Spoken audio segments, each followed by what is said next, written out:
Start recording so I can archive and start streaming. Alright, let me just make sure that connect software to go live. Viewers will be able to find your stream once you go live. Oh, I'm okay. pretty sure YouTube has a feature where you can automatically archive. Alright, according to this, I think that we are live. Do you want to quickly go in and check the stream that it is Sure. live? Let me take a look. Let me refresh the page. Yep, here we go. Page is refreshed. Alright, cool. Can you hear us both on it? Is it all good? What are we doing? In the actual stream, can you hear us? Like, Yeah, I can hear us. We're good. Man, my audio quality is actually pretty good. just a bit, yeah. Yeah, no, god damn, you know what? This was a good investment. Uh-huh. Alright, let's see. Do you want to see if we can wait for anybody to get in? That would be acceptable. Let's see. All right, Josh is in. He didn't need to refresh, unlike me. That's good to know. Good to know. Should we add everyone in the banter bus, or? Feel free, yeah, go for it. I mean, in terms of letting people on Twitter know I've posted this week, that's all I really can do. Yeah. For nowsies. Yeah, and I mean, realistically, we're not going to get that many people anyway, but may as well just see how many we can get. Oh, what's going on with the overlay? Alright, I've got to keep it like this so the overlay preserves. If you like, you can be in charge of checking chat, if you wish. Wait, what are you doing? I'm sorry, I'm trying to... That's okay. So that the Discord thing stays as is, I've got to, keep Discord, like, as the tab is open, so... That makes sense. At least I think I should still be able to look at this. Oh no, I see the problem. I've got display capture on instead of window capture. Shit. Okay, well in this case, yeah, I do need to keep Discord open. If I'd done window capture rather than display capture, like a fucking actual person who knows what they're doing, then I'd be able to actually check shit, but apparently I can't, so... That makes sense. Right. Still only the one concurrent viewer. It seems like for now that's probably all we're gonna get. Listen, man. Josh is great, okay? Alright, I guess we can deal with just having Josh watching the stream, I suppose. You know what? This is acceptable. Oh, you know what? Screw it. If we're only gonna have the one person in anyway, then I'm just gonna... Hey man, no, we could get some more. I've just tagged everyone. I'm gonna do what I was actually supposed to do and do display capture, window capture rather than display capture. Yeah, let me take a look. You mentioned a Discord overlay, right? Yeah, I'm fixing it now. Okay, I was about to say, is that supposed to be there? Oh, hey, it's us! Yeah, because I did this on the wrong thing. Oh, like I can see what you're doing. It's, for what it's worth, it's really, really funny. This is great, George. Yeah, no, if anybody, if anybody missed this at the start and they end up watching this on the archive, then you're welcome. Yeah, this is beautiful. Yeah, there we go. That's not quite, not a little bit to the right. Granted, there's a delay. Nope. You are doing beautiful. Okay, you might want to. One there day, you. One day I'll get the hang of yeah. No, it's so stuck. It's great. As long as the actual profile pictures are centered, like there we go. I'm starting to think foregoing this entirely would have been the best. Just having it be the thumbnail for the thing. It's whatever. I fixed it now. I can actually check what's going on, and it's all good. And yeah, seems like we've only got we're just hovering between 1 and 2 viewers. So honestly, we may as well just get the show on the road. This is acceptable. This is perfectly acceptable. Okay, so that was an episode. Now I know you were struggling to hold shit in, so come on, bro. What do you got? Okay, I was going to say before the post-credits scene that we were blue-balled because they completely abandoned, like, the selling point of the episode, which was OG Rick, right? Mm-hmm. then the post-credits scene happened, and that is, god damn, what a way to make an entrance, killing the last remnant of the original family after they gave him really good character development. Yeah. that was from a writing standpoint, that was fucking clean as hell. Ballsy. Not even ballsy. It was done by the book. It was done completely by the book. They gave old Jerry a real character arc so that they could complete it, so that they could kill him off in service of another character. It was completely by the book. It was clean as hell. Mm-hmm. Yeah, no, definitely. Not to mention the fact that, like, this Rick is just young. He's just immortal. Yeah. Like, I love the implication that most Ricks are capable of that, but choose not to. But this Rick is just fucking, like, really kind of almost has an immature view of life. Like, oh yeah, you know, like, being young forever, I'll take that. Why the fuck not? Exactly. Like, it's a great bit of visual storytelling that's not an outdated clone that he was using. That actually is, like, what he looks like. You know what, I just realised I let you dive right in without doing any sort of proper introduction, so for the sake of this stream being more scuffed than it already is, I'm just going to get that in now. Hello, oh, yeah, sure. whoever happens to be seeing this. I'm pretty sure it's only just one person right now. I'm pretty sure it's literally just Josh. But hi, new season of Rick and Morty is out, and despite current events, we're kind of just going to press on with our original plan and just do this. We're hoping to review every episode each week as it comes out live on stream. And that's what we're doing right now. We just got watching the first one.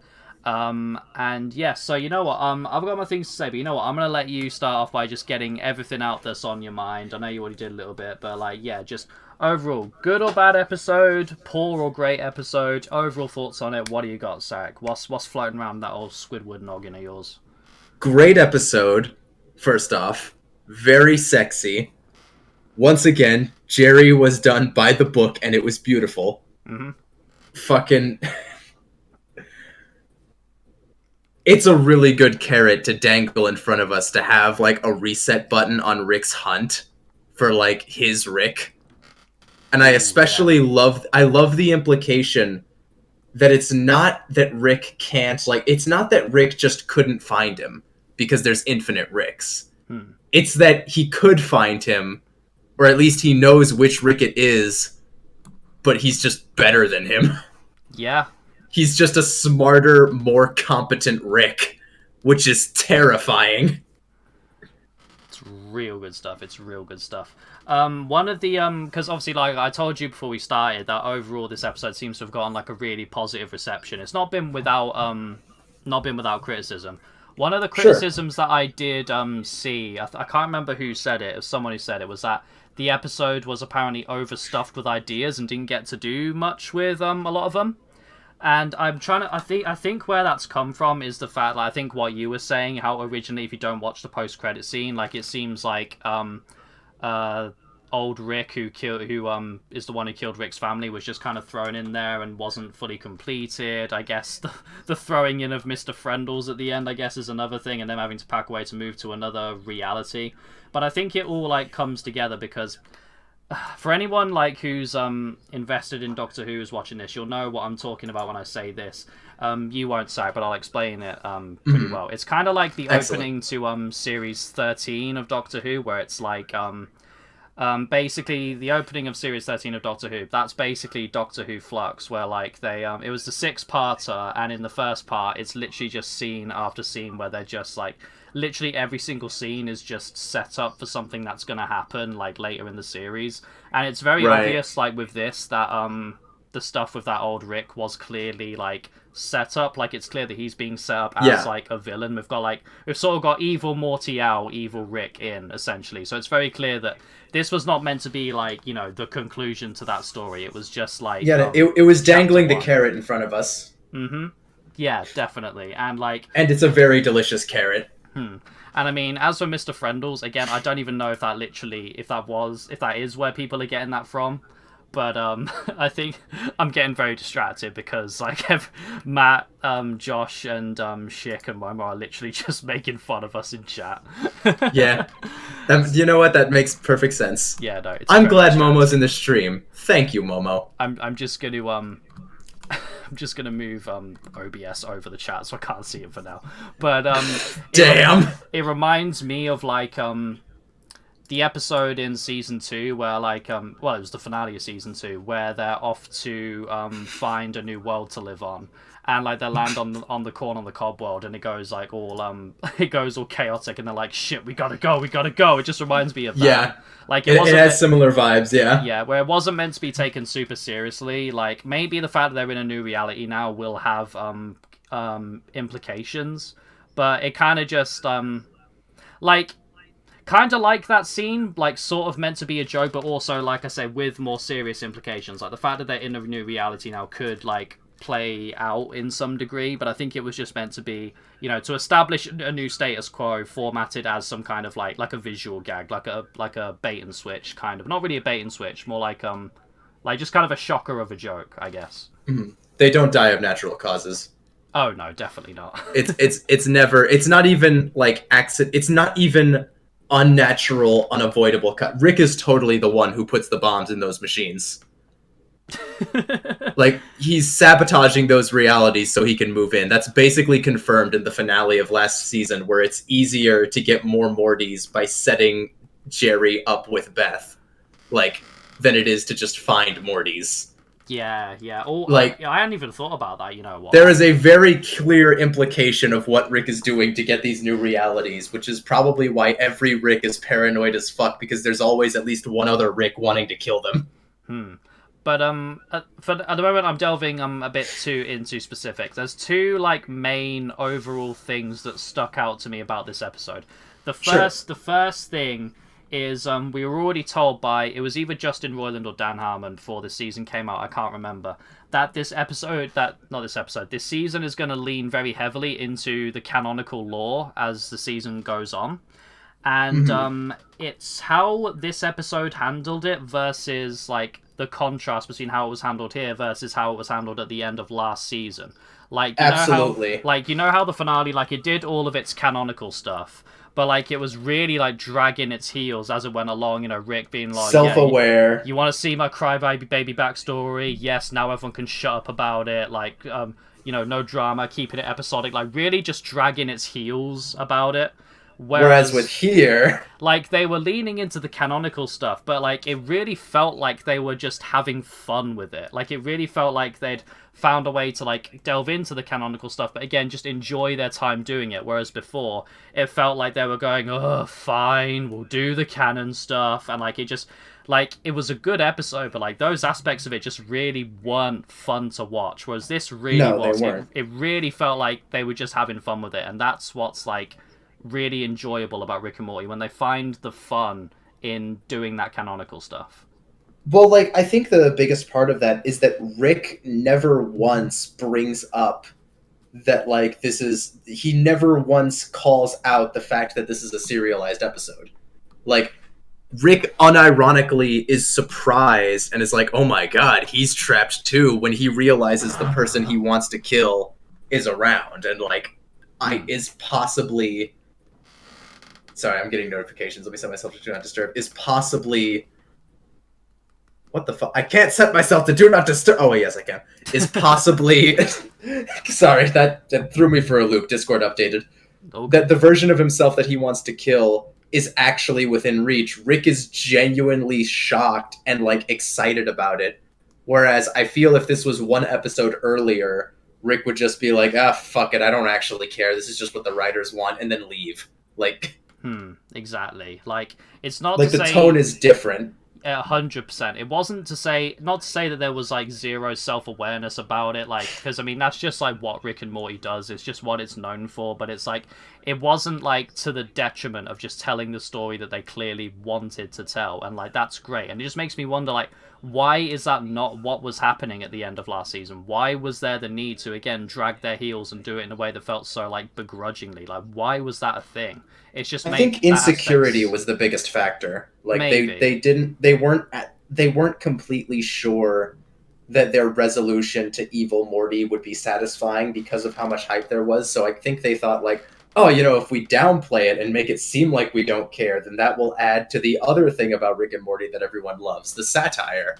But that's not, like, the satire isn't what people love about Evil Morty episodes. There's nothing satirical about like Evil Morty's first appearance when he rips the eye patch off and the fucking like crazy music is playing as he's slowly walking away. That was played completely straight.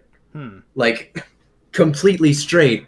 So the people who love those episodes aren't going to want to see you make fun with satire because that's not what they love the episodes for. Like it's a matter of identifying your audience, and they really missed the mark with that one. Yeah. But now they've actually, I think by now they figured it out, especially with everyone complaining, like that if they're going to do a serialized story, then Rick should care about the plot because Rick is he's half the show. Like he's half the name of the show. So if you're doing something serious, the serious characters, or like the important characters, I should say, should be serious. Yeah. And he was here, and it works so goddamn well because you can tell that Rick has been, for lack of a better word, haunted by everything about this motherfucker. Which is why he was hunting him for like a decade or 2 decades or however long that montage in the last episode was for. Yeah. Like, it's just so good. And the other thing I was going to say that stuck out to me about this episode as well as the canonical stuff, is it reminded me that Rick and Morty genuinely can just be funny again. Like, the amount, like, the episode, like, the mid-season slump last year where we just had those episodes like in the middle of the season that were just like so painfully unfunny, and you're just watching it like, what the fuck happened here? Like, it reminded me that Rick and Morty can just genuinely like actually be a decent comedy again. Like, I think what went wrong last season was they tried to have the whole joke just be like that the plot was really stupid, but it just came at the detriment of the writing, whereas like here they just did like the basics of like writing an episode of a comedy where it's like, yeah, you have your plot and then you just have the jokes, pepper it with jokes, just be in the script, and those jokes, a lot of them landed. It was a really funny episode. We were laughing out loud multiple times, and it's nice to fucking have that again. I remember the highlight is definitely Jerry's trap. Oh yeah, like that was the funniest scene. I remember like last year watching the episodes on call, and like we were just like at times just audibly groaning, and that's just not what we want from watching Rick and Morty. But watching this episode again, at points just genuinely really funny, and it's nice to have that back again. And yeah, season 5 episode 1 was really funny, and then it just kind of went downhill from there. So like I really fucking hope that doesn't happen again. But again, it just shows that this show can genuinely be funny, and there's no reason for it not to be. They clearly know what they're doing and how to make it funny. They just need to keep that up. And there's definitely like, I don't know, I feel like this is a little too subjective to actually like talk about in a review style, but like just peek behind a curtain. The entire time we were watching this episode, we were either laughing or cheering, or at least I was cheering, right? Like the episode is simultaneous. Or being it's like, so oh hype. My god, yeah. It's so hype, and it's so like engaging is the word that I'm looking for. Like, there's never a point in this episode, the first episode of, we're on season 6 now, which is a little hard to believe, but the first episode of season 6, there's no point where it feels like we're taking a break from the plot. Yeah. Which is weird to say because it feels like there were a lot of plots, which might be where like that criticism is coming from, because like we start with them being stranded on the Citadel, right? But then they're saved, great. But also, wait a minute, like we're back home, but now we've got problems because everyone's trapped. And we did kind of abandon like the Jerry plot. I love the idea that Jerry is just stuck in like season 2, season 1. Like that Jerry didn't have any of the interesting shit happening. That the Jerry that they were supposed to have is just trapped in a fucking like basically limbo, right? Of just like what some people would want the show to be, like just really old Rick and Morty, basically. And like I feel like there's some meta commentary there, but it wasn't overdone. It wasn't making fun of people who preferred that style of Rick and Morty. It's in a way just making fun of themselves, like how they've changed a little bit a little much, especially when you compare it to like what they used to have. But it works because that makes sense. Infinite timelines. There's a timeline where character development didn't happen. Morty just gets expelled from school. The version of Morty we have right now doesn't even go to school. He's probably expelled and it just happened off screen. Yeah. When was the last time Morty went to school? I don't know, like season 4 or something, maybe. Yeah, like, I have no idea. A while ago. Yeah, and like that's the thing. This isn't. It also again reminded me about like what's also genius about Rick and Morty, like because you know you've got infinite realities, but all these realities, apart from like the really out there ones, are all like essentially the same, running parallel to each other. You can switch between different versions of a character, but you can either not lose any character development, or you can do something with different versions of them entirely and do it simultaneously and have them both work. Like, you look at Rick and Morty as a whole, and you don't, like, look at it, like, from season to season as, like, okay, with, say, for example, Jerry. You don't look at it as, okay, now we're following this Jerry for this amount of time, and then we're following this Jerry for X amount of time, and then this Jerry. You look at it as from start to finish, you're following Jerry, because for all intents and purposes you are, like, across the realities they are the same person. Like the Jerry we've got now, the character development from those first few episodes of season 1 does still apply to this Jerry. Like, those few episodes of character development aren't lost, they're still a part of him, but they sort of splinter off like sort of branches on a tree. You know, they split off, and then you've got, you know, save for other stuff. I mean, it's not really saved for other stuff now because he's dead, but you can also have this other version of Jerry who may as well be a different character because he's got his own shit going on and has now a completed character arc. And this Jerry that we're following now, where, like, again, those few episodes of character development at the start of season 1 aren't lost, but, you know, we're still following on with him and giving him his own stuff. And I think that's genius. I think that's brilliant. I think that's one of the really genius things about Rick and Morty as a concept. And it looks like, from what we've seen here, that the show is ready to start utilizing that aspect really, really well. And it's dope to see.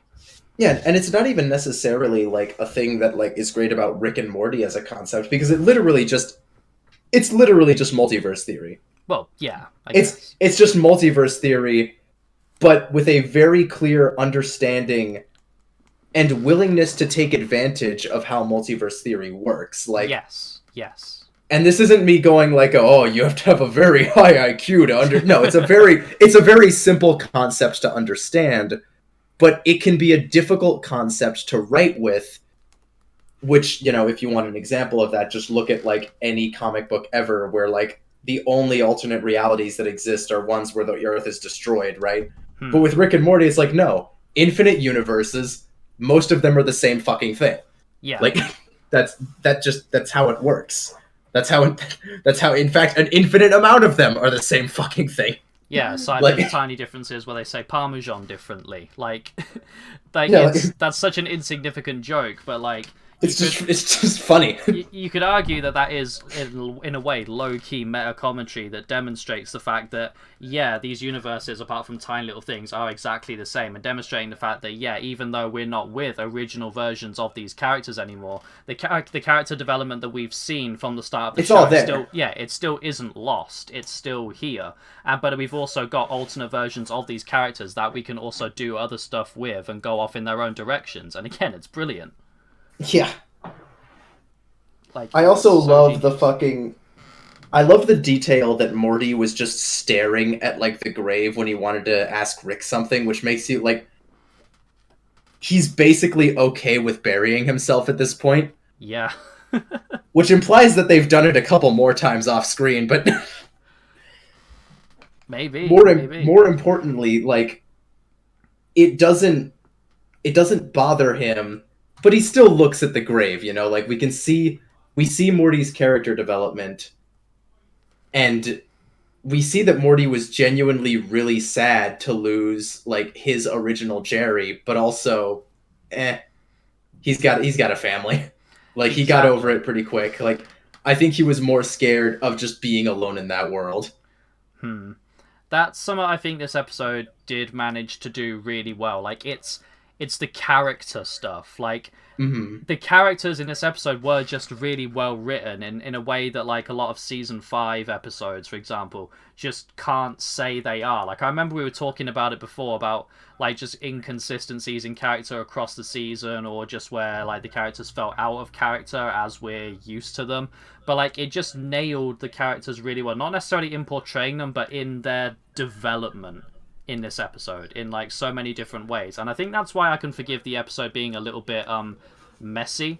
Like in that Doctor Who episode I brought up, for example, so many of the scenes that are there, they aren't really in service of developing a character or progressing a story. It is literally just scene after scene of setup for different things that may or may not be relevant to the story as a whole. So it doesn't really feel like an episode of the show. It feels more like just a 45-minute long trailer, essentially.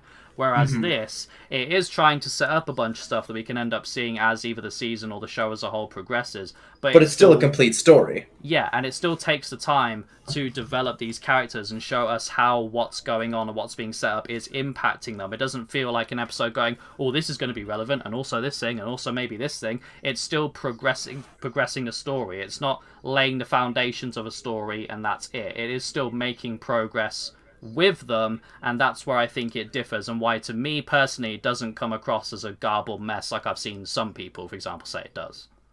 And no, like I would never say that this episode comes across as a mess, because again, like there's a lot of setup here. We get Clone Beth returning, or Space Beth, like we don't know which one's the clone, right? We have Space Beth, we have the drama between them, we have this plot was glossed over, but we had Jerry being left because we forgot that he was from a daycare, right? Like, yeah. And we also have fucking, like, we have 2 stories with Rick and Morty that came together at the end, but that's still 2 basically complete stories that we got. It's a lot of plots to handle, but nothing was left unresolved. Like, literally no plot line that was written was blown off, except for maybe Jerry, but it's fucking Jerry. He was going back to a most definitely functioning working version of, like, there's nothing interesting there. Like, he's just going back to Rick and Morty. Like, his world wasn't destroyed. Why would we, like, it would be redundant to follow Jerry's plot and we just get a completely separate episode, Rick and Morty Adventure, just following Jerry with that Rick and Morty. Like, no, that's not our Rick and Morty. Exactly. And also, it's just in line with his character for his plot to just be like, Rick has to save him. It's like, oh, god damn it, we gotta go get Jerry. Like, I thought that was really well done, and it gave us, again, it took the time to set up the whole, like, oh yes, this is evil Rick, right? Yeah. But it wasn't just setting up evil Rick. We got some evil Rick in the form of, like, his videos and his fucking, like, taunting, right? And that's great. That's just unironically great, because fucking we get to have a fight between Rick and evil Rick, but we don't have to blow our load too early. Like, he's still just out there, because of course that fucking video of him was, like, bullshitting him the whole time. That's just how it works. Yeah. I think it would have done the whole thing kind of a disservice if the plot of this episode was the final confrontation between our Rick and that'd be dumb. Rick. We need a main villain. Evil Morty's gone. Like, because it's very comparable to, say, for example, the Season 2 finale and the Season 3 opener. I've seen a lot of people say that this is the best opener since Season 3, and you know what? I wholeheartedly agree. But in that opener, in that episode, the whole arc of, you know, Rick being arrested by the Galactic Federation and then, like, escaping and everything, it's all wrapped up in that episode, and it's one and done. And I feel like a lot of people were kind of expecting that, whereas I actually quite like what they've done here, where, like, yes, they've sort of wrapped things up in a way, but they're also using it as a springboard to eventually do more, which I think is perfect, because while that Season 3 opener is great, it can kind of end up feeling like kind of a non sequitur. I'm not saying it does, but it's just kind of like, you know, Rick got arrested by the Galactic Federation, then he broke out and destroyed them all while destroying the Citadel again. And then they're divorced. Yeah, and then that's it. Just back to Rick and Morty adventures. Yeah, that whole thing was just like everything that happened in the finale of Season 2 and the opener of Season 3 was just set up for the divorce. That's all it was. Like Hmm. it was just the divorce. Pretty It was much. the divorce with a lot of really, really, really, really, really good window dressing. Oh yeah, Like, like don't get me wrong, I do absolutely do not want to say that shit, that's all that stuff was bad, because it definitely wasn't. Those like that opener is a really good opener. I'm just saying that comparatively, I like what they've done here, where it's like the finale of season 5 still feels like a finale, and this still feels like an opener that continues on with that without just kind of feeling like a one and done and now back to basics. Like, stuff is being set up, and I do think that that is a really good way to do it. Like, a lot of Rick and Morty openers, I think season 4 and 5 are good examples, just kind of feel like, you know, like it could have just been any episode from within the series. It's nothing really, nothing, it's not anything special. Whereas, like, you know, you've got the openers that they come back with a bang, and like, you know, I just think that those openers are just always going to be remembered as the best. So I really like what they've done here, doing that in a way that again allows for more story potential. I just think that was yeah, really good. like it's not that there was only setup here; it's that they were Of course taking not. the time to do setup, Hmm. which is that's a positive. That's good. Yeah. That's an objective good. Like setup is good, especially in Rick and Morty, where the serialized content. And this is really weird to say because it's like the serialized content takes a back seat a lot in Rick and Morty, and that's got to stop because they're unironically really good at doing serialized content. Hmm. It's just good. They're good at writing long form plots. This episode being a prime example. They had like 20 minutes to do it, and we have an unironically great villain Yeah. set up with just 20 minutes. And I guess like some hints in one previous episode. Hmm. Like he's a great fucking villain. And every like we only see him once, like physically, and it tells us everything we need to know about him. That's objectively good writing. And you know what? Speaking of which, I want to ask your opinion on a couple of things. What Sure. is your opinion on, one, the confirmation that Morty's original Rick is the one who wipes out Rick's family, and two, the confirmation of the fact that back in the episode with the Jerry daycare, I think it was Morty Night Run in season 2, that at the end when they swapped, it actually wasn't just a dumb gag, and they actually did get the wrong Jerry, and we've been with that Jerry this whole time.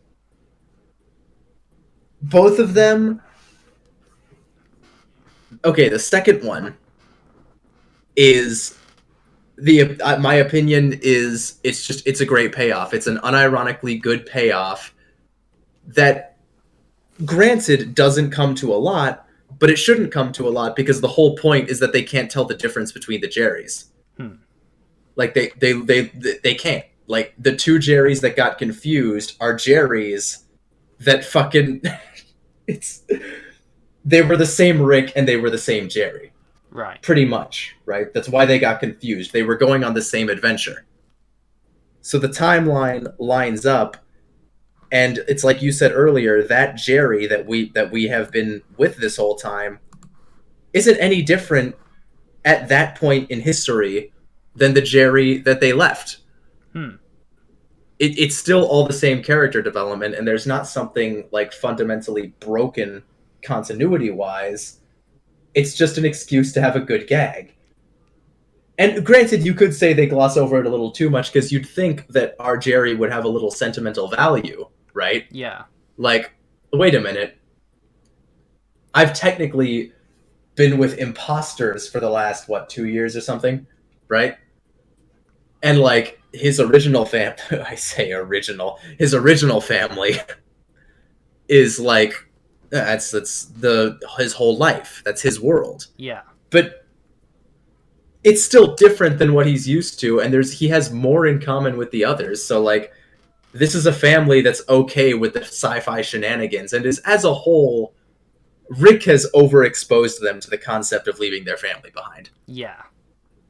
Like, which is tragic in a way, but whatever, right? Like, it makes sense for the characters to behave this way. So it's a good payoff that was done right because it isn't a payoff that deserved its own plot. Because Like that would just be padding for an episode. Because like in the original episode, it was practically just like a gag to end the episode off with. Like at the time, we didn't even know that it needed a payoff in the first place. Yeah, it was a one-off joke, so I'm glad it got a payoff because that is something some people would be wondering about. But the payoff didn't deserve its own episode. I think it got exactly the amount of time and energy that it needed. Now, for the other more significant payoff, that Morty's original family is fucking Psycho Rick's original family, right? Like, it's good. It's just good. It's a good follow through on everything we know about Rick, because Rick is he's an asshole, right? And especially in early seasons, there wasn't character development that made him really care about Morty, right? Yeah. Which makes complete sense because, yeah, like why did Rick come back? And why did Rick come back to a family whose Rick left them years and years and years ago? Which Rick would have left them? Well, why not evil Rick? It's just work. It works. It just works. That's the thesis statement. It just works. There's nothing fundamentally wrong with the writing of this scenario that has been set up, because the writers took the time to understand their own show, and they dotted their I's and crossed their T's. Like, nothing contradicts itself. It's just a payoff that makes sense and gives us room to expand the story. It's a retcon, but retcons can be good. Like, all a retcon is necessarily is expanding the lore in some way, and this is a successful expansion of the lore. What was I going to say? Oh yeah, I was going to offer my own like takes on the things you just said. What you mentioned about I'm going to circle back to the first one, the Jerry. Sure. Thing. Back to the Jerry thing. So what I actually really appreciated about that, it relates to how you ended off that part of the discussion, was the fact that it allowed to obviously, because Jerry got sent back to his original reality, and as Rick said, damn, season 2 vibes in there.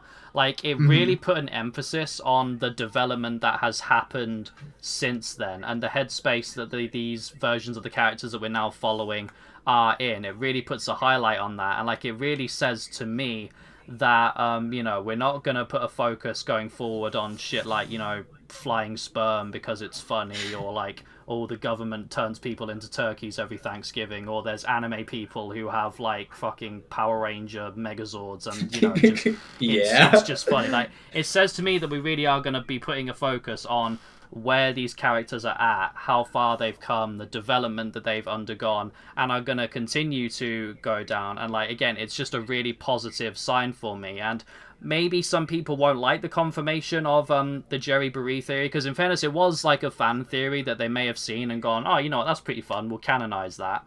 But like, I really appreciate the fact that it allowed for us to have that perspective and view the fact that these characters have undergone so much in the last few years, and like visibly show us where they are now in relation to where they were. Like, the fact that in the reality that Jerry came from, they never spent that time divorced, and now though the family are just spending all of their time just constantly biting each other's heads off, and showing how much Jerry and Beth benefited from the divorce, and Rick being knocked down a peg at the end of season 4, and the strengthening of Rick and Morty's relationship at the end of season 5. Like, that is really, really good stuff. So that's why I personally really appreciate that. As for... And that does remind me, though, if I can cut in for a second, it does remind me that this episode is confirmation, and this is something that we've known for a while, and I think we've actually talked about this, but it is confirmation that Morty is not a C-137. Nope. He's never been a C-137, and I'm pretty sure the Ricks that he would use that on knew that, and no one called him on it, because, like, he's not Rick's original Morty. We knew this. We totally knew this. He just says C-137 as a way of communicating that he's that Rick's Morty. Yeah. Like, C-137 is a fucking meme at this point. Yeah. But that's kind of an interesting thing. I'll circle back to what I was going to say in a sec, but it's got me wondering. So, Again, I don't know the show right off the back of my hand. I've rewatched it loads of times, but I don't know it off the entire thing off by heart. Has our Morty known that he is not a C-137, or like has he for a while? Or I think I don't think Morty, when he said that, even fully understood what C-137 meant. I think he was just in the moment using something that he knew about his Rick with the knowledge that his Rick was special to save his own ass. Like, yeah, which does make sense. it was a bargaining chip. I think Morty deep down knows that he's probably not C-137. He certainly knows that now. Like, he definitely knows that now with the bombshell that, wait, my Rick is evil Rick? Damn. Like, that's rough me. Yeah, exactly. And like what I was saying about like the character development, I think again it really shows by the fact that even though Morty does now know that, like he says, to Rick, you're my grandpa, Rick and Morty, 100 years, and like at the start of the episode when they know they're gonna die and they like spend what they think are gonna be probably their last hours like embracing each other. Like, again, I don't like season 5 that much, but it lends credence to what little character stuff did happen in season 5. Like, a scene where Rick and Morty are good like, bonding. Yeah, a scene where Rick and Morty are like, viewing each other like that, openly expressing their love for each other. You could not have that in, say, season 1, 2, or 3. It wouldn't work. It would be completely out of place. So it's a strong testament to, again, I don't like season 5 that much. There's a lot of shit in season 5, but it's a strong testament to what little character development there was and the story potential it's allowed for. And I think it demonstrates how they're going to use that going forward, which, again, I think is a really strong sign. Yeah, and I agree completely. Like, the character development is apparent and consistent, it looks like, and I'm pretty sure it's going to be consistent moving forward, because we have had issues in previous seasons where we'd have like relapses where like Morty would suddenly become naive again and stupid. Yeah. Incest baby. I want to forget that whole thing ever happened, to be honest. Episode that I don't think we're going to get a repeat of. I think Morty is going to remain intelligent and their bond is going to remain consistent, because based on the quality and tone of this episode, I think the writers understand. I was going to give this whole speech, but I think the writers know how to not be fucking stupid. Like, I think they I think they know how to write their own goddamn show now, and like have put more of an emphasis, especially with the callbacks we got in this episode. I think they're putting more emphasis in the writing room of actually watching the show. Yeah.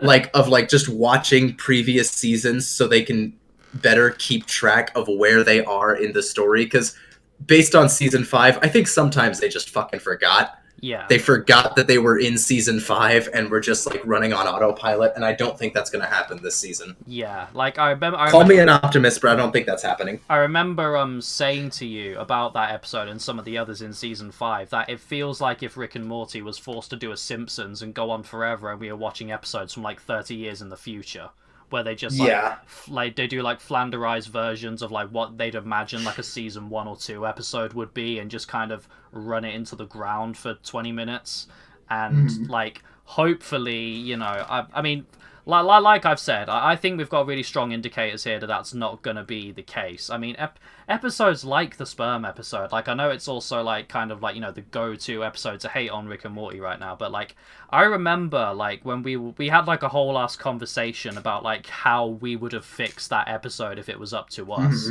And like, while I feel like we've had good points like during this stream, it also feels like it should just be like writing 101. Like I remember looking back at that episode, the sperm episode, the errors were so fucking glaringly obvious, weren't they? You're watching it and you're like, how did this even get out of the ideas stage, or at least not get very heavy tweaking from like within the writers' room? Like.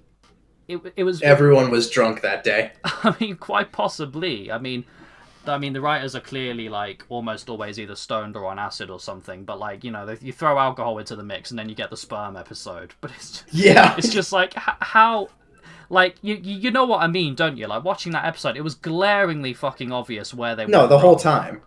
Yeah. Like, Morty's character development was fucked. Like, if you really... like, it still would have been a stupid fucking episode. But if it had been, like, an accident that Rick actually, like, knew about, and Morty was, like... If they were trying to fix it together instead of the fucking cat and mouse game that Morty was playing, like, Morty knows better. This is a Morty that's seen Cronenberg. This is a Morty responsible for Cronenberg. He knows better than to give Rick his fucking sperm. Like, I remember having that conversation about how to fix it, and it's like, that's the thing, like, Rick and Morty can be a stupid show. Rick and Morty can do stupid, but, like, it can handle it in a way where it gets away with it. I remember we were talking about it and being like, you know, rather than Rick just being uncharacteristically stupid and just completely buying the idea that this just kind of happened and it was his fault. And, like, you know, if instead of that he was, like, on to Morty, and like Morty was like desperately trying to like run off and like solve the issue and save everyone while avoiding Rick, who was constantly trying to like just confront him about it the whole time. But Morty's just constantly like, I gotta go, Rick, we gotta go save the world. And Rick's like, Morty, what did you like just a constant back and forth. That would be funny. Like, while like it would at least be funny. It would still be a dumb episode and probably still wouldn't be the highest rated, and there's still probably plenty more better things you could do with that concept, but it would at least like you say, have the potential to get loads more like laughs and not be seen as just stupid and be just a little bit more accurate to the characters. Like, yeah, whereas fast forward like half a season later and we're seeing like such competence in understanding the characters. And here's the thing, like, if people didn't enjoy that episode and like thought it was actually bad, like, that's absolutely fair enough, that's your opinion. But like, even an episode that's kind of like maybe a bit structurally messy or has like a really stupid concept or like whatever, I could never ever in good conscience call it bad if the character work is there, and this episode had it there and in droves. Yeah, and it was consistent, and it gave us two good things that were set up. We have Space Beth, who will probably be here for more of the season, unless that was a red herring, which it possibly could be, because it feels like, I don't know, this is just me, but I feel like the writers don't know what to do with Space Beth. I can buy that, yeah, because she does kind of seem to just like pop in and out, and like not even like very regularly. There's oftentimes like multiple episodes where it's been implied that a decent amount of time has passed between appearances. She just kind of it's like, oh hey, we even ran into Space Beth or Clone Beth or whatever Rick said in the fucking the decoy episode. And like the whole idea that she was just there at the end, didn't say a word, and then we move on to the next episode, as well as the fact that that was her first appearance since her introduction. She hasn't been a character up until now, and she was a character now, but even now we don't really get like, why is she saving the galaxy and who is she saving it from? Yeah, like I remember the finale of season 4, like when Space Beth was around and it was all getting like laid out, like the groundwork for the next season was being laid. It felt much more like Space Beth was going to be a consistent presence, and her just being around and the decision to not reveal, you know, who the clone was, and the fact that it even happened in the first place in the way where Rick deliberately made sure he didn't know who the clone was, like it was going to have a lot of fallout. And again, I like the first couple episodes of season 5, but it just did not deliver on that whatsoever. But like, you know, we've got the whole I remember it like in this very episode that we just watched, we had the whole argument between regular Beth and Space Beth, and while it really feels like that should have happened way fucking earlier, it feels like they're going to maybe attempt to deliver on that now, which, you know, if that is the case, I really appreciate, because it was really fucking overdue.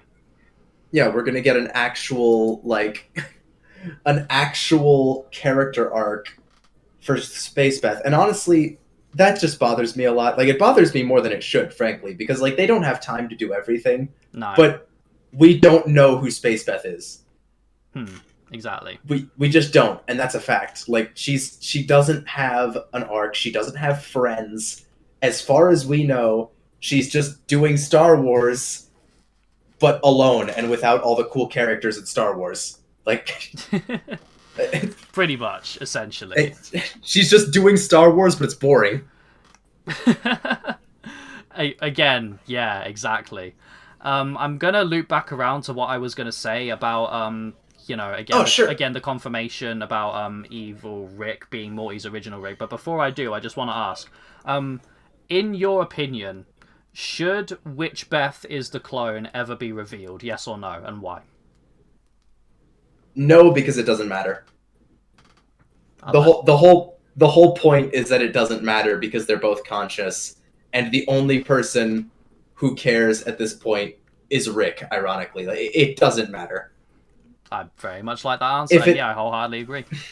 if it does get revealed, it should be in a tongue-in-cheek way where it doesn't matter. Like fucking like, oh, I guess I am the clone. All right, want to go get some dinner? Like, Or like there's some kind of like family like dynamic breakdown happening in like a really tense like high stakes situation, and then like under all the pressure and tension Rick's like, it's you're the clone, all right, and then it's not the reveal itself that causes the drama, but the fact that Rick forced the reveal on them. I think that'd be a good way to do it. that would be a decent way to do it. I still feel like giving like I feel like it would be better if that happened, but then they were like, yeah, I know, it doesn't matter. Like I don't care. Yeah. And then one of them dies. Like Again, if that ever happens, that should not be the focus. The reveal itself should not be the focus. It should be the fact that Rick forced the reveal on them. But I mean, it'd be better. It'd be better like than that even if, say, one of the Beths died and then there was pressure on Rick to never reveal it, and then it never does get revealed. Like that. That'd be even better. yeah.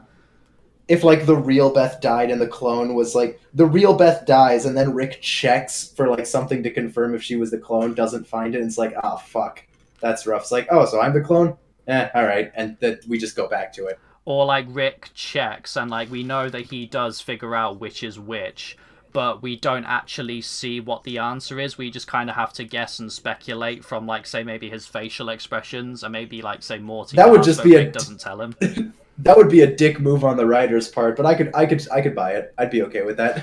Yeah. It'd be a dick move, but it's Rick and Morty. Dick moves are like that's what we're here for. Yeah. Anyway, yeah. So stuff about Evil Rick, right? So Yes.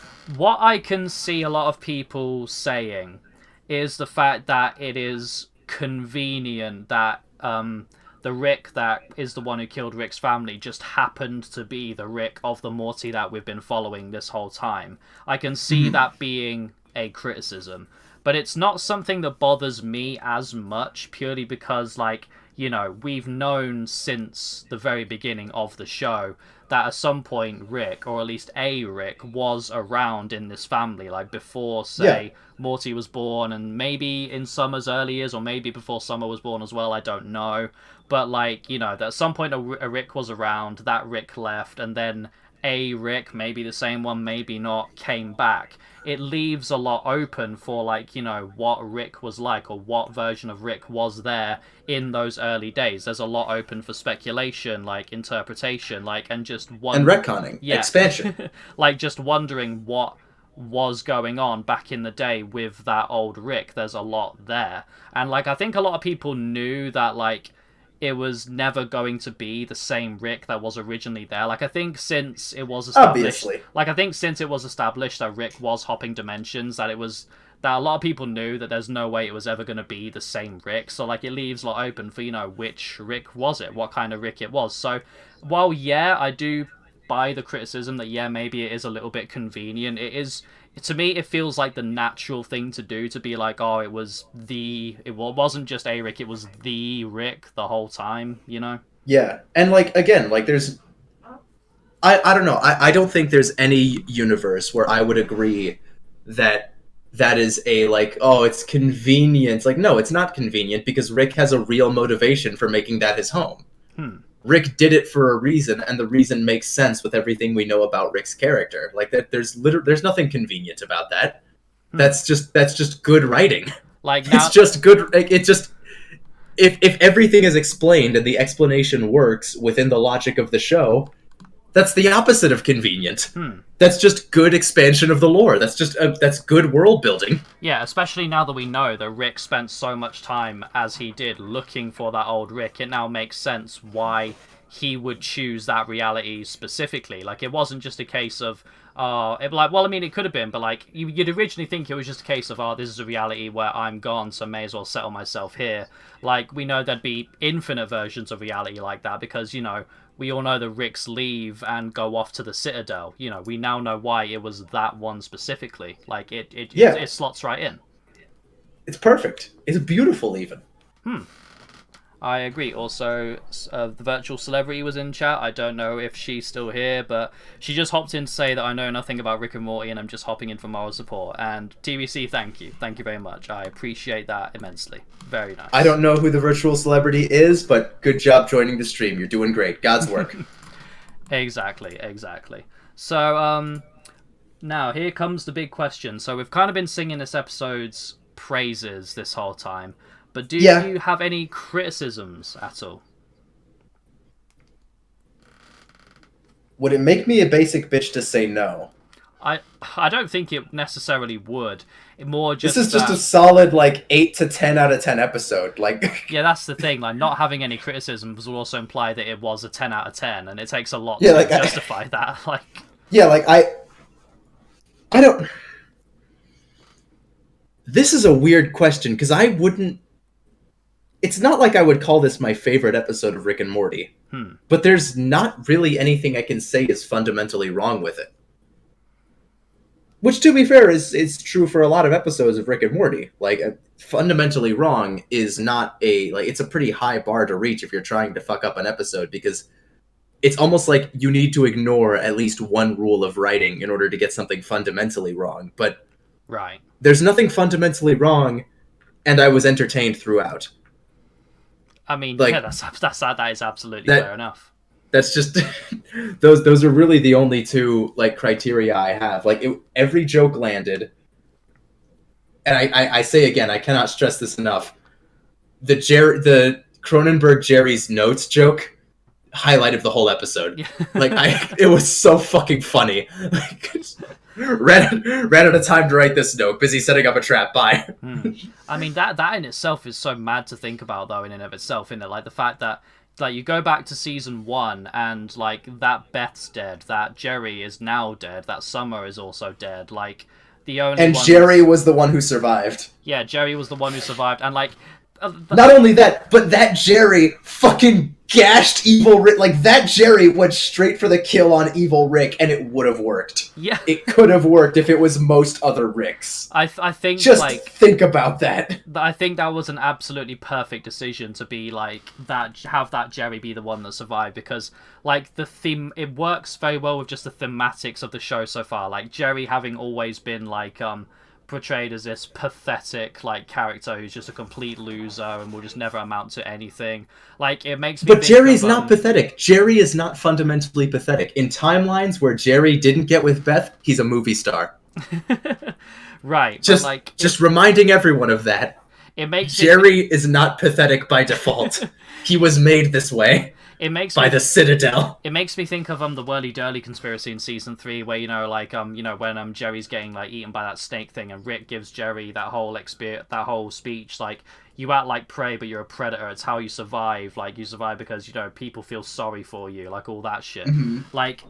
Basically, that was kind of it was the crux of Jerry's whole arc right there. So to go back to season 1 Jerry and show us in a state where he not only found independence but just became a legitimate badass, and while the world was in ruins, essentially found his perfect life. It was just thematically perfect for Jerry's character, and I think that's why I'm not as mad about the fact that the OG Jerry is now dead, because his character arc was concluded. He found himself in pretty much the perfect place for him as the best version of himself. This is something I wanted to say while we were watching, but I didn't want to make you pause the episode. I love that Jerry watches The Dark Knight Returns. Not Rises, Returns. Jerry is a man of taste. He is a man of quality to enjoy The Dark Knight Returns, the 2-part best animated Batman movie of all time. Nice. I'm glad. I was honestly, I had a feeling that was going to crop up at some point. I was waiting for it. Yeah. you know how much I love that movie. You know what? Something I completely forgot to mention as well while we were talking about the character development. The implications of Rick when he returns to his original dimension and, like, seeing what he did to it as a result of the, the trauma he suffered. He built himself a Oh my device god, yeah, within his house specifically to torture himself by simulating him getting haunted by Diane. it's not even his house. It followed him into the rift. It's Yeah. the whole universe. I think it's implied that it was not only built into his house, but into the car as well. I think that's what's implied. I think. I thought the idea was that like he attached it to the universe itself as well as put the whole universe on a fucking time loop. Yeah, that's again having put the universe on a time loop, but like forgetting about the aging part, so everyone's just forced to live out forever while just still continually aging. Like again, the character stuff about like Rick on display here. It's like, again, like, it feels like Rick and Morty wants to ace its characters again, and it makes me so hopeful for the season. I'm so here for it. I mean, yeah, no, you're absolutely right. I can't believe we haven't talked about that yet. Yeah. The bombshell that, like, yes, Rick was, like, hopelessly depressed and stupid drunk for, like, a good chunk of his life. A hopelessly depressed and stupid drunk Rick is terrifying. Yeah. Like, just showing, like, stupid, what can like... happen to even innocent bystanders who have nothing to do with anything when Rick is in that state. I mean, I remember, like, in the Season 5 finale, like, when we were watching through Rick's crybaby backstory, there's that shot of when he's just sitting in the garage shooting all the Ricks that come through the portals, and he's very visibly drunk.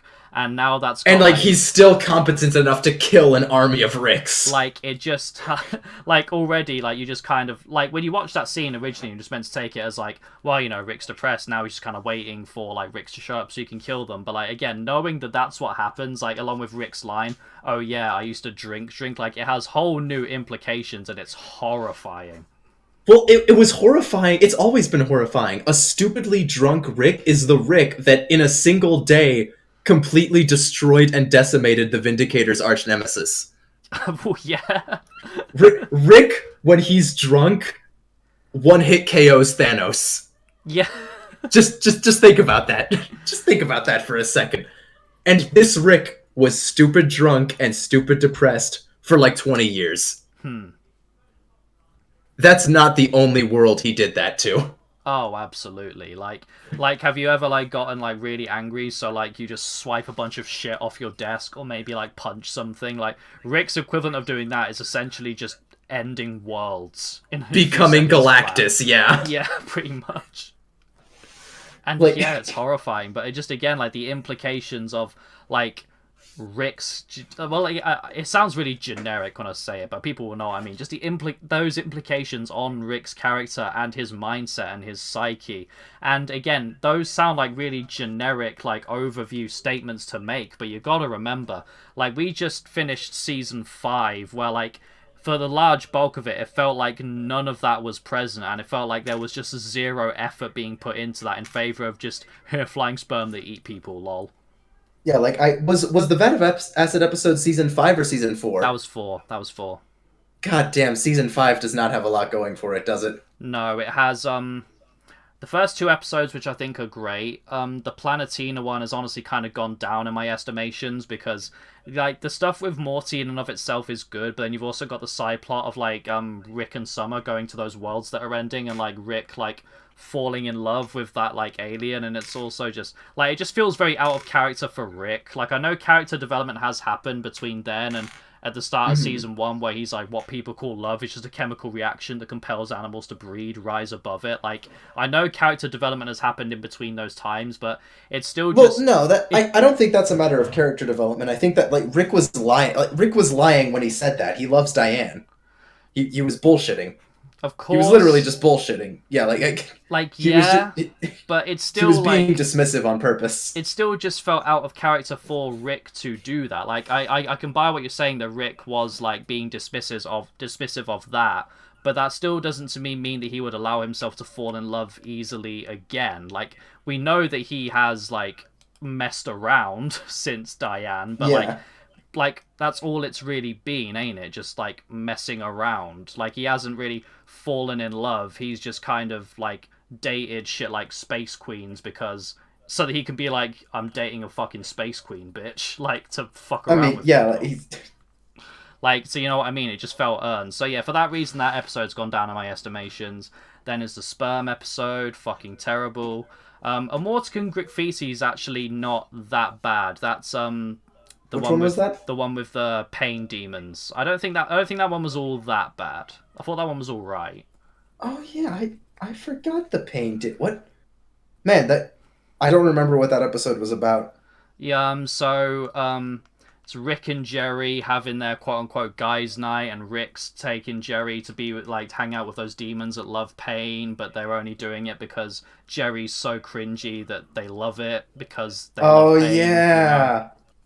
That wasn't the whole episode, was it? Yeah, it wasn't, and I can't remember what. Oh yeah, the B plot was Morty, Summer, and that kid from school taking the car on a joyride, but then the car's like, it's my turn now, bitches, or I'm telling Oh Rick, and just goes on a yeah. rampage. Holy, oh my, yeah, no, that episode was great.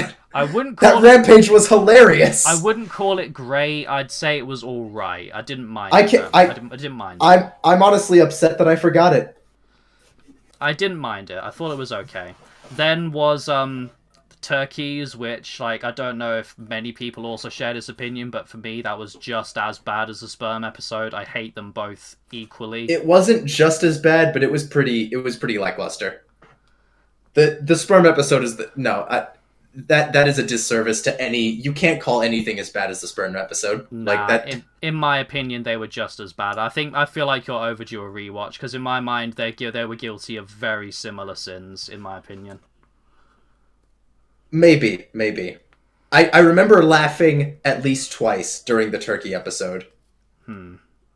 But yeah, no, for me they're just as bad. Then was the Gotron episode, which again, like that's the one that I don't think was as bad as sperm episode and turkeys, but it was like saying that fucking syphilis isn't as bad as gonorrhea. Like it wasn't exactly that much better. It's also like, to be fair, that was the fucking like the fake Voltron shit, right? The ferrets. Yeah, and also where the incest baby came back as part of the resolution. Oh yeah.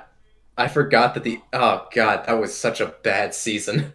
It really was. But then, the episode after that, unless I'm forgetting one, we got Rick going into Bird Person's mind to save him, which I think we can all agree, True. stone cold classic. That's probably the best Yeah. episode of the whole season. Yeah, no, definitely, easily. And then two-part finale. So obviously, starts off with Rick and Morty's argument. Rick goes off and does his two crows thing, and Morty gets Rick and wrapped Two up. Crows, yeah. And then Morty gets wrapped up with that guy who he can see through the portal fluid on his hand, and they have their whole thing. Which again, that was a really good episode. Like specifically for characterization of Morty. I mean, the man had no qualms like letting a train slice his hand off to get free of this guy who was tormenting him. Like, holy shit. And the finale, which we've talked about in depth. So, season 5, great stuff in there, but the vast majority of it blows ass. It was fucking terrible. Yeah. It's sad. It's really sad to think about. But it's just we have a return. Yeah, but that's what's so mad about it, though, isn't it? The sheer contrast of what we've got here. Like, I know you really like the first episode of season 5, and I mean, I do too. I think this episode was right here was better than, other than Rick going into Bird Person's mind, better than anything we got in season 5. Other than that, I think. Yeah. Like we got some good shit, man. We got some really good shit. Oh, absolutely. Like, again, so hopeful for the rest of the season to come. Do you have anything else that you'd want to discuss? I think you were gonna say more about, like, again, the stuff with Rick in this episode, like the character stuff, but I think we got right. sidetracked. Like I think I said like everything that needed saying. Like we talked about the implications of like what Rick is when he's depressed, as well as just what a fucking. I'm just gonna reiterate what I said at the beginning of this goddamn stream. Everything in this episode was great. Everything. There was not one misstep. Every plot line, from Morty meeting up with his original Jerry, to Jerry's character development and subsequent end, to the introduction of Evil Rick, to the resolution of Jerry at the daycare, Mm-hmm. to Rick going back to his original world, which we see that he pretty much completely destroyed, right? Mm-hmm. Completely destroyed, which was foreshadowed perfectly because the destruction of his garage hadn't been repaired. Like I called that out when we were talking about it. Like it's been like what, like it's been many years, and yet like everything is exactly the same as where he left it, with everything like fucking broken in exactly the same way. Wonder why that is. Instant payoff. He's put the whole place on a time loop and created a Diane to haunt him. Yeah, no, yeah, I think you covered all bases there, I'd say. Yeah, everything is good. Everything is good. And we even got some family drama, some self-aware family drama with Space Beth, which is what a lot of people were missing from the earlier seasons. Yeah. There is nothing missing or lackluster in this episode. It is sexy, it is sex incarnate, and I want to watch it again. Is that how you want to leave things off? You'd say that you just say that everything in this episode was great and excited for more? Is that how you are prepared to leave things off? Yeah, that is my take of the day. Well, alrighty. I feel like I robbed you. Like, what? Do you agree completely? Do you have alternative takes, or no? I think I do. I'm in a similar kind of mindset where it's like, this definitely isn't like my favorite episode of Rick and Morty or anything, and I think it did everything right. I think it's more just a case of, like, say for example, you know, the peak of Rick and Morty, like all the best stuff out of, say, seasons 1 to 3 were just even funnier than this one was, and I think that's just what edges them out. And like you know, because those episodes I'm referring to were standalone, they had their own unique concepts to play around with, which was, you know, what helps them stand on their own. Whereas this one was very, I mean, obviously it was, you know, it was very continuity heavy because it was picking up from where we left off, and obviously that's not the fault of the episode. It kind of had to. It was its job. It's just like, that doesn't make it bad. It just means that, you know, you kind of have to have seen the end of season 5 in order to understand what's going on here. And again, not bad, but because those episodes are more of their own thing, there's like, they have more of their own identity, there's more uniqueness, and there's also a lot more room for comedy, not just between the characters, but also with the concept itself. Like, again, this episode did nothing wrong, but I just have more fun with those episodes because, you know, funnier, and just were allowed to play around with their own concepts. But yeah, great episode, and like I agree, it did absolutely nothing wrong. And when I see people, again, I haven't seen many people, but like saying this episode is bad, I'm genuinely like, did we watch the same episode? Like, I don't think we did. Maybe not, but that also worries me because that means I might have seen one of the future episodes early, and I really hope those aren't bad. We're doing the time warp again, Gurgi. Dude, you don't understand. Like, if there's another like mid-season slump, or like there's loads of, I'm gonna be so sad. Same. I do understand, George. I was there. I was right there with you the whole time. I mean, yeah, of course, but like, dude, I'm gonna be so upset. I'm gonna be so fucking upset. Oh god, like, George, if there's anything I've learned, it's that you're never allowed to have a good thing indefinitely. Yeah. And that's especially true with Rick and Morty. Yeah, no, it's true. We can't have shit in Detroit, can we? We cannot have shit in Detroit. It just it doesn't exist. The better the shit is in Detroit, the worse it's gonna get later in Detroit. The higher it climbs, the higher Fuck Detroit, falls. Man. Yeah, honestly. In fact, predicting it now, there's gonna be the absolute worst finale ever to exist in Rick and Morty this season. God, can you imagine? I'm betting it all on black! What even is the worst Rick and Morty finale? I'd say the worst Rick and Morty finale is season 3 for me. That was... I'm trying to remember the president. Season 3. The president. You just wanted to give Morty his selfie and just... Yeah, Rick Shurian candidate. Mm-hmm. Yep, yeah. Oh, never mind. I want to take my bet back. I don't want an episode worse than that. You know what? Like It wasn't even a bad episode. It was just a terrible finale. You know what? Before we round this off, let's do like a mini little Rick and Morty finale ranking, or like maybe like a premiere ranking as well, since this is a premiere. I'd say Right, sure.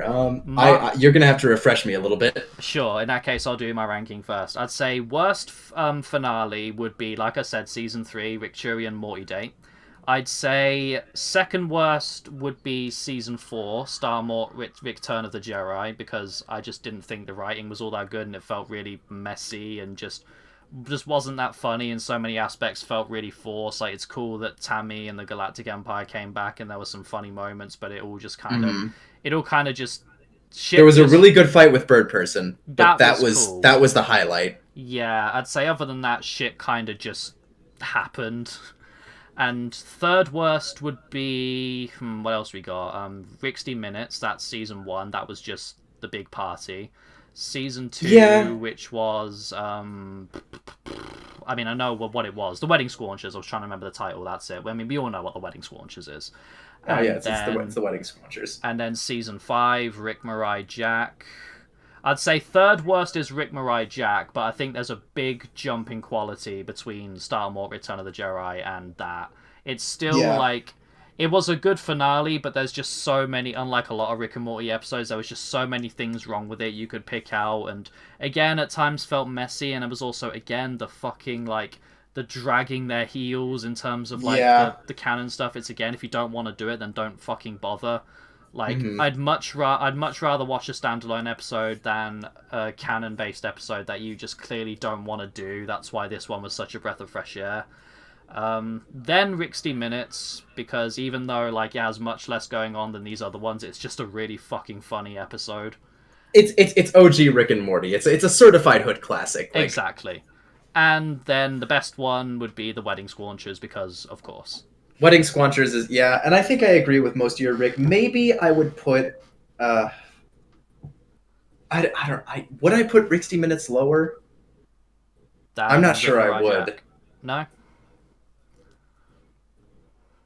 Rick Mirai Jack got me more hyped, though. Even when it was dragging its heels, I was more excited than when I was watching 60 Minutes. But, like, that's not fair to say, because they're two different kinds of finales. One of them has 5 seasons to pay off, and the other is a season 1 finale, which, like, its only job was to be funny. I can't fault it for where it landed in the series. Yeah, like, it was a finale, but it was just a standalone episode. Like, the only way in which it continues on to season 2 is the freezing of time at the end, and then the unfreezing of time. That was the plot of the season 2 which premiere. Was the season 2 premiere was so fucking good. You don't fuck with time, motherfucker. So, would you say that your ranking of the finales is pretty much the same? Pretty much the same, possibly with a margin of error for 60 Minutes. Pretty much the same, except for that. Interesting. And now I feel like we have very lukewarm takes for that. Like, I feel like the finales are so, like, when a finale's good, everyone knows it. When a finale's disappointing, everyone knows it. Like, everyone thinks Rick, Shuri, and Morty date was a fucking disappointment. Yeah, that's the thing. The finales can be so hit and miss, can't they, with Rick and Morty? Which is weird, because there isn't, like... Rick, Shuri, and Morty date isn't a bad episode. It's a good, funny, like, epic episode in its own right. It's just a bad finale. I'd say I don't think it's even that great an episode. I think it's all right. It's not awful or outright bad or anything. I think it's just kind of an all right episode. I don't often really feel like the drive to revisit it, even when I am doing a season 3 rewatch, to be honest. But that's just me. Maybe I'm giving it too much credit. Like, I think the animation, the fight was fun. There were some good jokes, especially with, like, the president's just the president, right? Everything about the president being, like, stupid and insecure was funny to me. Yeah. Maybe it's because I'm American. Maybe it's just in my blood. But, like, maybe. Should we do a little? But the whole thing it was just fun. It was fun, but way worse than any of the other finales, and I would only put it, like, upper mid-tier as far as, like, normal episodes go, which is bad because that's a finale. Well, thinking about the praise you're giving it, I could see someone putting the season 4 finale, Star Wars Return of the Jedi, worse than that, because like I don't know if you remember much about it, but like it also just I don't think it was necessarily that inventive. I could see someone finding it less funny. I could see someone thinking it drags a lot more. Like I don't think it's that much better than the Rick and Morty day. It kind of just grazes over it, just only by a little bit, really. It's a better finale. Yeah. And I think that's like really important to consider. It's a much, much better finale. Yeah, functions as a finale a lot better. Shall we also do a little premieres ranking as well? Sure, I think that's totally fair. Just ballpark before you list them all off. Where would you put this one? This one. As in, yeah. Okay, let's see. I'm gonna have to do my full ranking. You know what? I need to like fresh. So season 1, the pilot, it's iconic. Season 2, I actually can't remember the name of it, but you know, the splitting off of the realities, the fourth dimensional time cops, Schrodinger's cats, like iconic Rick and Morty thing. Season 3, the Rick Shank Redemption. I mean, we've already discussed it. Like again, like probably like peak Rick and Morty for a lot of people. Season 4, the Death Crystals. Again, I can't remember the name of the episode, but another one we've already discussed. Season 5, Mort Dinner Rick Andre, Mr. Nimbus, you know. And this one, Solaricks. Okay, let's think. Wow. Rick and Morty has some great premieres. It does, yeah. Way better than the... God damn! I don't know why we were shocked with this episode being so good. Like, every premiere has been a banger. This is going to be harder than I thought. Let's see. I think the one I'd put at the bottom would be the Death Crystals episode, which pains me because, like I said to you, I can't remember if it was before or after we went live, but rewatching that one recently, it's a lot better than I remember it being. I remember not liking it that much originally. But, yeah, I think the only reason I've got to put it at the bottom is purely because the others here are just way better, to be honest. Followed by Mort Dinner Rick Andre season 5, which again kind of sucks because that one is, like you say, really funny, and I love the concepts, and I love the sort of philosophical theming about like society's relationship with war and stuff. Like it's all just like it's a really good episode, which again it's the only reason it's so low is because it's competing with these other episodes. Next, I'd say the pilot, which again pains me, but that's because like it's one of my favorite episodes of Rick and Morty purely because like it is the first. Like it's Rick and Morty in its purest form. It's Rick and Morty distilled, isn't it? And like it's still one of my favorite episodes to revisit for that very reason. Like it's just, especially with the context of how much of the show we've got now, it's just really fun to watch. So it's between again, I can't remember the name of it, season 2 premiere and season 3. I think Rick Shack Redemption season 3 would probably be second place for me, and season 2 would probably be first place. And the fact that I've put both the premiere and finale of season 2 at the top just kind of shows what a season that was. But yeah, I'd say that's my ranking. Yeah, that's acceptable. I would put Mr. Nimbus higher. Probably higher than the pilot because the pilot is really good, but I think the pilot's competition is pretty strong. Yeah. I might actually put the pilot at the bottom. I think I prefer the Death Crystal episode to the pilot. That is fair. Because again, you know, it is the pilot, so yeah, that's fair. And I think I will put Mr. Nimbus above the season 2 premiere. Wow, okay.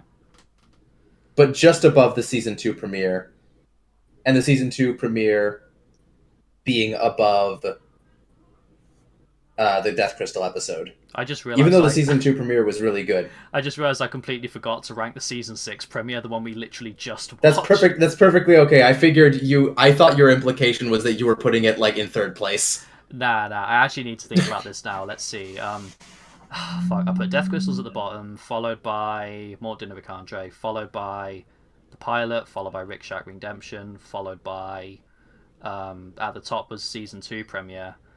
It's either second place above Rick Shank Redemption or it's just below it. I think at the moment I'm going to put it above it, but that could just be me being prisoner of the moment out of the excitement of the fact that it's new. It is really good. I think And both Rick Shank Redemption and this are really, oh fuck, that's hard. I would put this above Rick Shank Redemption. Yeah, I think for now I'm going to put it above, but that could definitely change over time, and I could definitely be prisoner of the moment, but I think for now I'm happy to put it above it. So, second best premiere after the season 2 premiere, above the season 3 premiere for me. Mm-hmm. But yeah. It's slower than Rick Shank Redemption. Yeah. But yeah, sorry, you were in the middle of my your ranking. Sorry, and I interrupted with that. No, that's perfectly okay. Like I would put. What did you put? Because you said second place above Rick Shank Redemption. What was your first place? My first place was season 2 premiere. That's acceptable. The season 2 premiere is. Season 2 premiere is Rick and Morty distilled. Yeah. Like I think that is what deserves that title because, goddamn, I'm okay with this. Be good, Morty. Be better than me. Like, yeah, just a great episode through and through. I think that's like, again, I'm always hesitant to give out 10 out of 10s. I think that's an episode that is definitely worthy of a 10 out of 10. I'd say. I would put. Maybe I need to rewatch. I only watched that episode twice, so maybe I need to watch it again. Like, maybe it's just not as fresh in my mind, which is why it's not getting, like, the praise that it probably deserves, let's be honest. Right. But for right now... memory of this kind of stuff, to be fair. We do. But, again, it has been a while, and there's been a lot of content and other, like my brain is very full, Gergie. I don't think you understand how much Rick and Morty and high IQ content that I consume on a regular basis. Of course. You have to have a very high IQ to understand my cinematic tastes. I watched The Dark Knight Returns. I'm a Jerry. Not even any Jerry. Specifically badass Jerry. Yeah, I'm the Jerry. The Jerry is great. Great taste. We love him. But yeah, I think... I don't know. Like, I think I got... My list is mostly the same as yours, except for the stuff that I said originally. Although this... I don't know. One amendment. The premiere we just watched and fucking season 3 premiere. I'm going to put those tied for first at the moment. I need time to digest this episode. Ah, I see. Fair. Definitely fair. So, but yeah, so what would that make your ranking? Would that be the pilot at the bottom, followed by pilot at the bottom, followed by we'll say followed by Death Crystals. I love Death Crystals, but like it's not beautiful. Then season 2 pilot. Interesting. Okay. Season 5 was Mr. Nimbus. You'd put that above season 2. It's Mr. Nimbus. I'm sorry. That is a hot take if I've heard one. Putting that one above season 2 premiere. I'm sorry. I can't turn my back on Mr. Nimbus. There's I'm ready for the heat, okay? I know the kind of decision I'm making, but it's Mr. Nimbus. And then this and Rick Shack Redemption tied for first. Yeah. Very interesting. Okay. Very interesting. I feel like we're missing a pilot. I feel like that was only 5. No, wait. Season 1, the pilot. Season 2, which I can't remember the name of, but you don't fuck with time. Season 3, Rick Shank Redemption. Season 4, Death Crystals. Season 5, Mort Dinner with Andre. And Season 6, we just watched. That's... Yeah, no, that's all of them. Yeah. Yeah, that's all of them. Shit.